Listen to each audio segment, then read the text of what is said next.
have a training here that I'm going to do today. And this training I like to call transparency at its finest. So as you know, there's lots of coaches, there's lots of people online who talk about making a certain amount of money and how you can do this and how you can do that. But the one thing I don't like is when they don't have social proof. They can't really show you that they've done it from their self. They might show you that other people have done it, what they can do, how they help others, but not really like, I like to see the proof, like to say the proof is in the pudding, so to speak. I wonder what does that mean? All right, let me get back on track. So anyways, I'm going to show you a little bit about how I started out in private practice and how I was able to scale, and just to give you a little bit of insight on the journey and how that looked. So if you see here, I'm using a platform. I do have an affiliate link if you do want to join Simple Practice, which is an amazing EHR system, I must say. I no longer use this system, and I'll kind of explain as time goes on why I do not use it, and just kind of give you some insight. So let's start here. I'm showing you right now the income from January the 1st, 2020 to December 31st, 2020. We're in 2024. So that is about 3 years and some change ago, because we haven't completed 2024 yet, guys. But either way, 2020, I was not in private practice. I was not using Simple Practice. It was an idea that I was thinking about doing. So it wasn't until 2021 that I decided to embark upon the journey of going into private practice.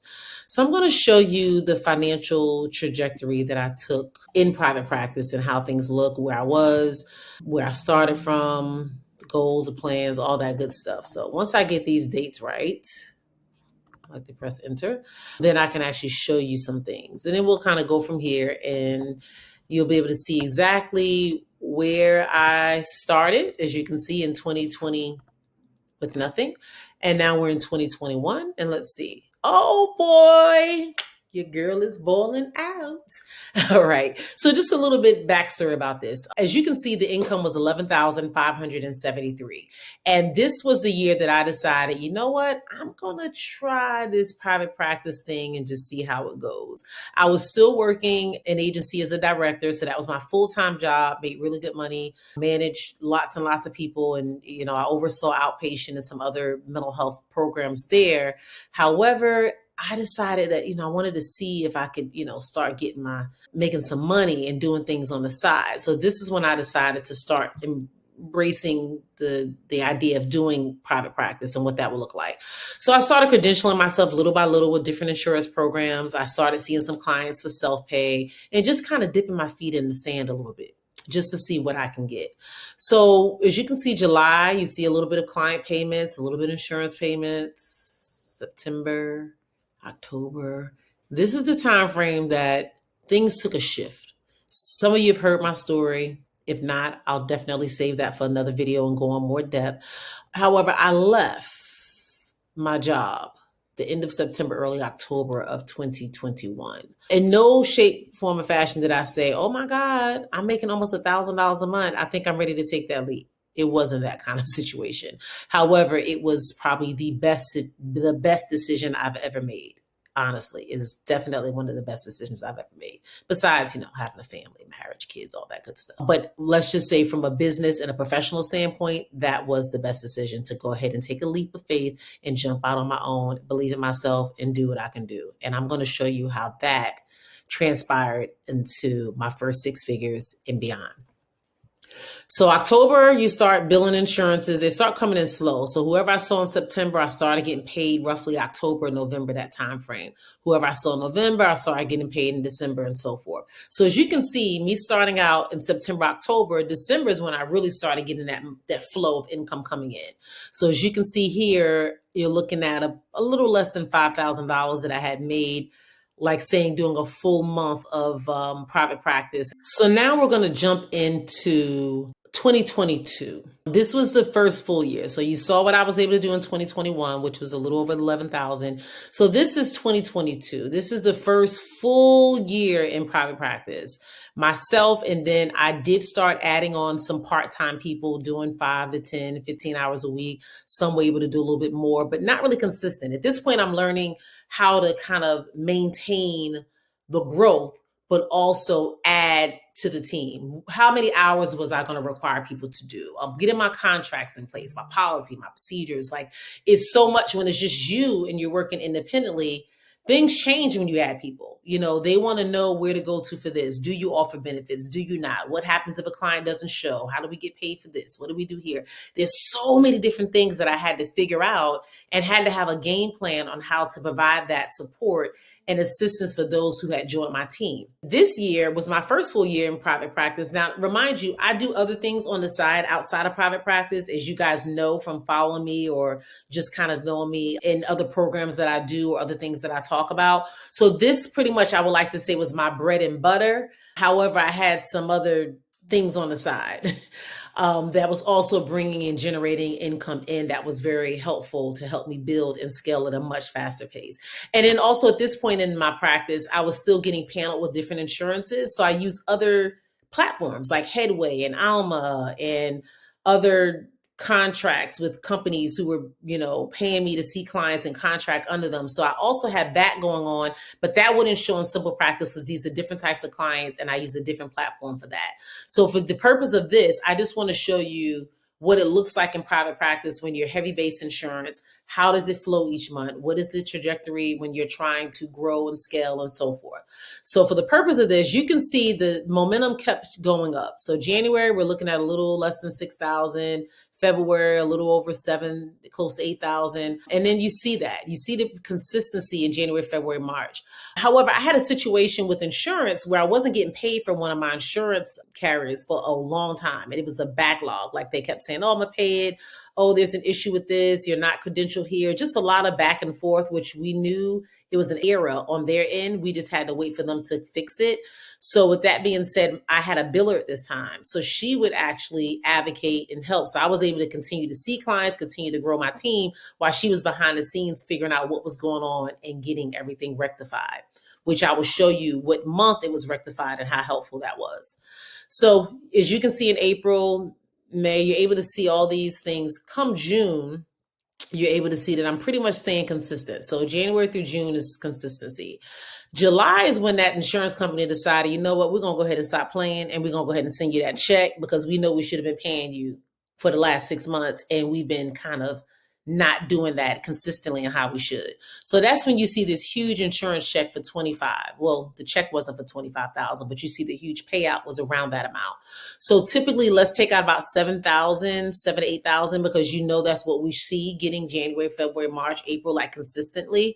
So if we take out the 8 from the 25, we're saying that insurance company probably owed us about $17,000 or so. So the check was between 15,000 and 17,000.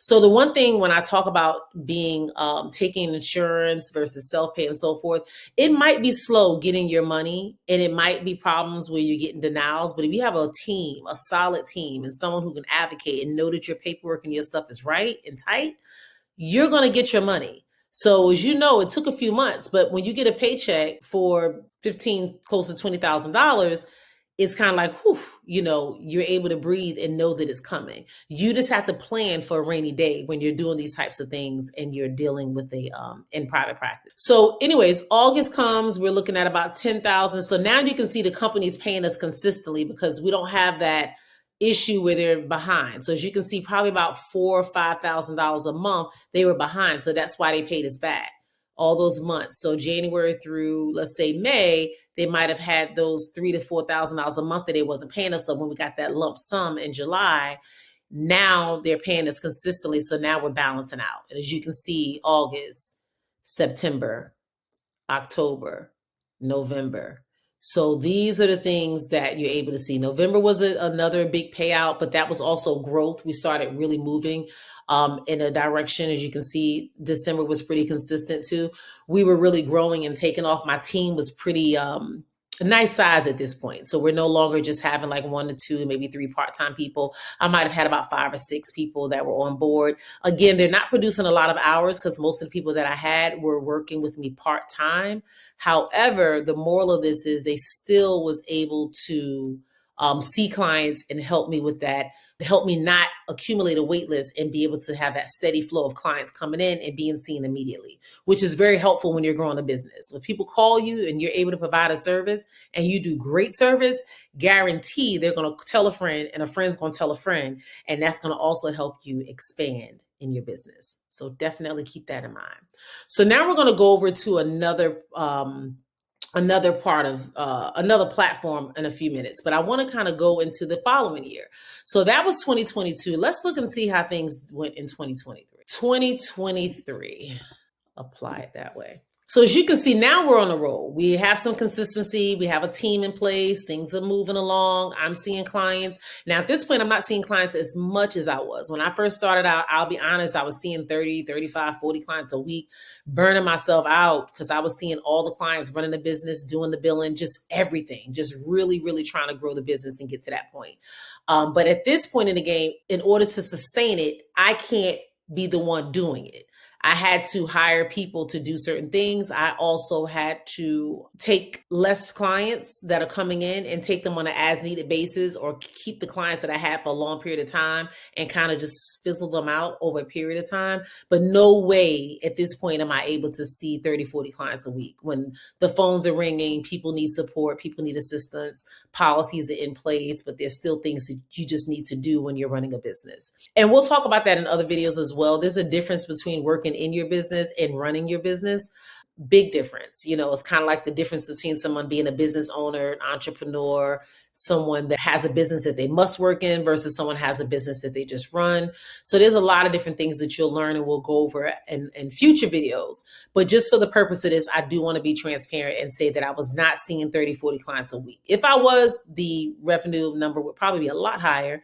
But at this point, I scaled back maybe to about half of that. So at this point, I might be doing about 20 clients a week, doing supervision and some other things, coaching and so forth, but maybe I would say 20 clients or so a week. I'm starting to fizzle down a little bit to get to around that 10 to 15 mark of seeing clients.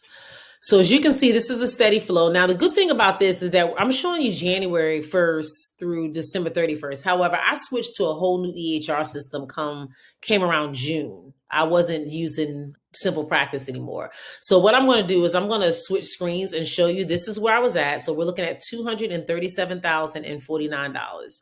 That's where we were at between January to, let's just say, June or July. And then I'm going to show you where we were on the next platform that I had to switch to because of the growth.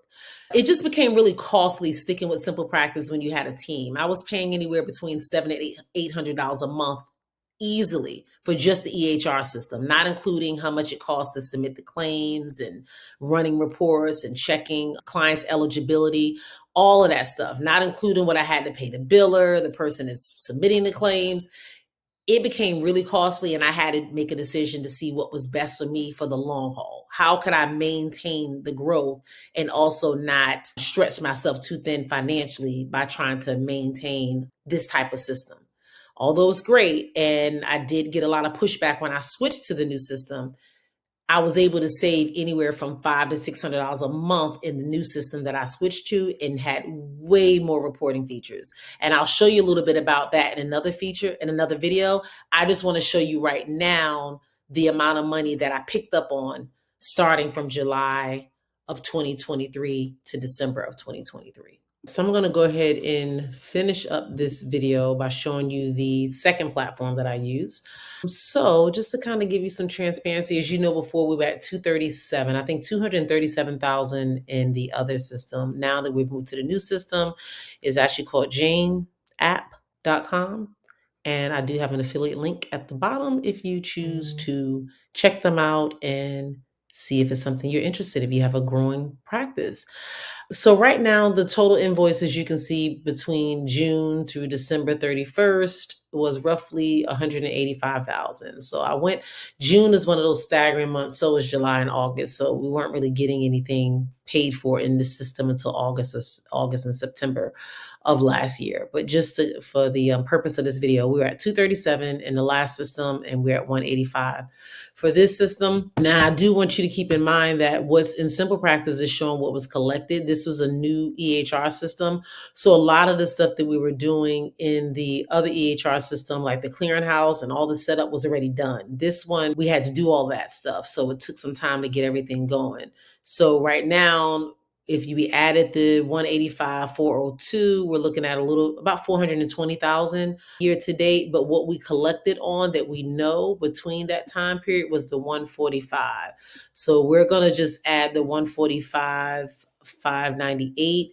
That's a little less than 385,000 that we collected on. When it was all said and done, because come January, February, you start getting back pay and money from the other months. When it was all said and done, it was definitely well over the $400,000 amount. So let's just say 237,500 plus, let's say 163, which is about a little over 400,000 to be exact. It's 400,500 because this is the amount that we collected on out of that 185. You can see the 162,908. So that is pretty much the new system that I moved from Simple Practice to Jane. That's a video in itself explaining that transition. But this video is all about being transparent and just showing the amount of money that can be made in private practice. Now, again, it's not like I'm sitting around holding on to this 400,000 and it's just all mine. Of course, it's the business. So as a business, we'll talk more in future videos, how you set up to pay yourself, the difference between an LLC and an S Corp, all the things that you've wanted to know about private practice and making sure that you're moving in the right direction and ways that you can expand and continue to grow and scale in your practice. If you choose to stay solo, that is a wonderful thing as well. But we also want to make sure that you're getting the best in that situation and that your systems are in place and that you're able to maintain the momentum that you have. So I really appreciate you guys sitting through this video. If you have any questions or something that I was not clear about and you want to ask, please don't hesitate. Ask in the comment section. I'll be definitely looking at those comments, answering them as quickly as I possibly can. And then give me some ideas on videos you'd like to see. If you found this video to be helpful, definitely give the thumbs up. I want to continue to be transparent and continue to share with you my journey and the things that I've went through and the things that made me successful and the things that kind of held me back a little bit. So if you want to continue to see those things, then please like the video because that'll let me know to keep it going. If not, put in the comment section what you would like to see more of. And last but not least, please visit our website at www.coachingtheelite.com. It is the hub for all mental health professionals. On there, you will see courses, you will see free content, you will see ebooks. It's just an amazing community to tap into. You're definitely going to walk away with more information and being a better person, a better therapist, a better mental health professional, and just better overall. Thanks so much for tuning in. And until the next time, you have an amazing day. Bye-bye.